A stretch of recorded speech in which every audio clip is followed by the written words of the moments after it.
classes. Today we will discuss a new topic, and the topic name is measures to promote small business unit. This is categorized into two major categories. One is institutional support and another is incentive for enterprise in rural, backward and hilly areas. So first we discuss about institutional support. First institutional support is NSIC. NSIC stands for National Small Industries Corporation. It is an ISO 9001:2008 certified Government of India enterprise under Ministry of MSME, that is your micro, small, medium enterprises. It was set up in 1955 to promote the growth of small business unit in the country. Some of the functions of NSIC are to supply domestic and imported machines on easy hire purchase stuff, to provide monitoring and advisory services, to serve as technology business incubator, to create awareness on technological upgradation, to develop software technology parks and technology transfer centers. And NSIC has implemented a new scheme of performance and credit rating of small business to achieve two objectives, and the two objectives are: first is sensitizing the small industries about the need for credit rating and encouraging small business unit to maintain good financial track record.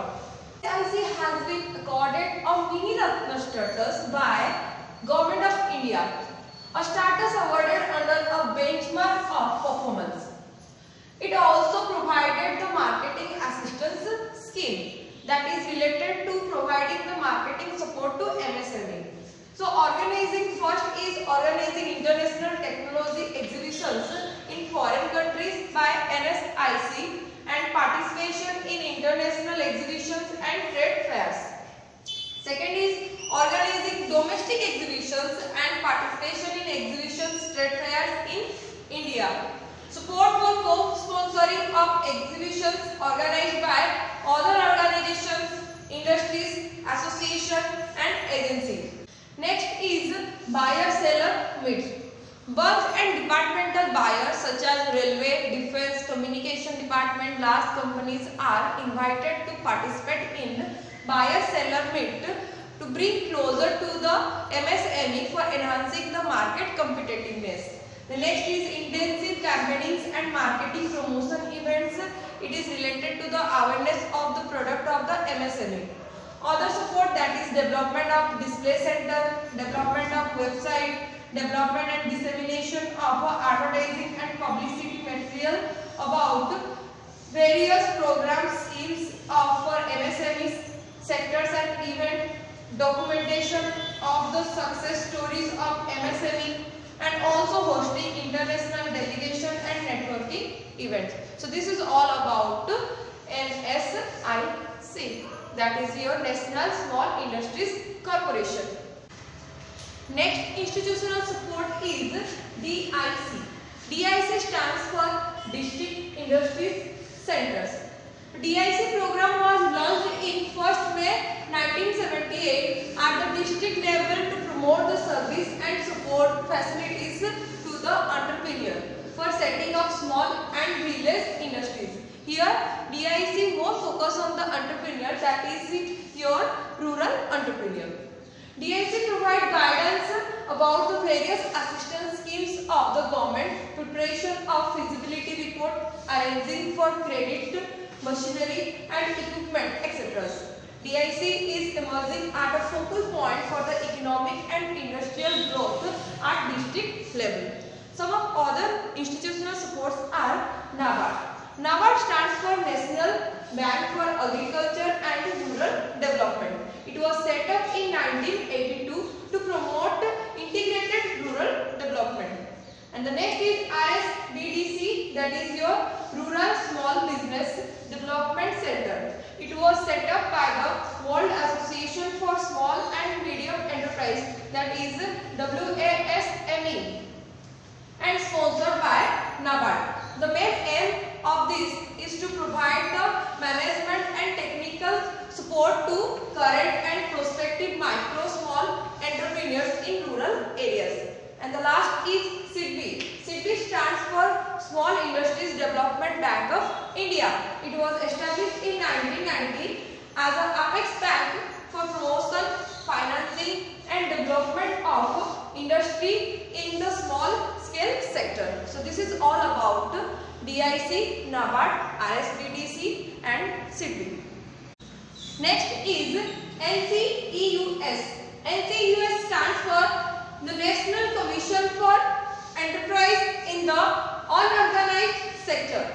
It was constituted in September 2004 with the following objective for the small enterprise in the informal sector. The first objective is to improve their productiveness, to generate large-scale employment opportunities, particularly the rural areas, to enhance competitiveness in the emerging global environment, to formulate suitable arrangement for skill development. Next is RWED. This stands for Rural and Women Entrepreneurship Development.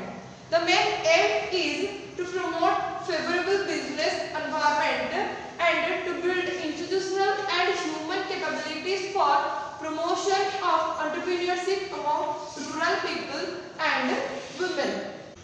Another institutional support is World Association for Small and Medium Enterprise. It is only international non-governmental organization for MSME based in India which set up an international committee for rural industrialization. Its main aim is to sustain growth of rural enterprise.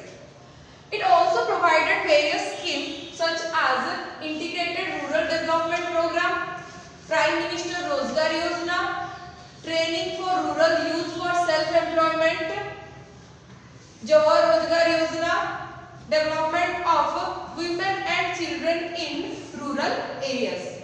And the last one is Scheme of Fund for Regeneration of Traditional Industries and in shortly known as SRUTI. The central government created a special fund in 2005 known as SRUTI to make the traditional industries more productive and competitive and to facilitate their sustainable development. In shortly, we can say that SRUTI is related to sustainable and development related to the traditional industry. And the last topic is incentive for enterprise in rural, backward and hilly areas. The Government of India provides various schemes and programs to these areas. So first incentive is land. Every state offers the block plot of land at concessional rate and also allows the payment in easy installment basis. Next is power. Power is supplied at a concessional rate, or we can say that 50% discount, or in some cases the full exemptions are also allowed in initial year.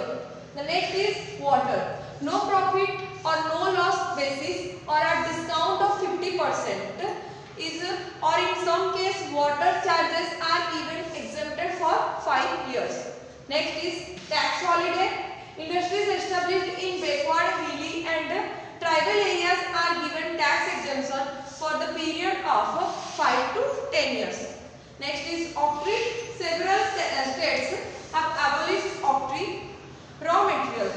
Industries located in backward areas get preferential treatment in allotment of scarce raw materials like iron, steel, cement, etc. Next is finance. Loans are given at concessional interest rate. Last is industrial estate. Some states encourage setting of industrial estate in backward areas. So these are all the concepts of incentive for enterprise in rural, backward and hilly areas. And this is all about our today's lesson. Hope you guys understand this chapter. Thank you for watching it.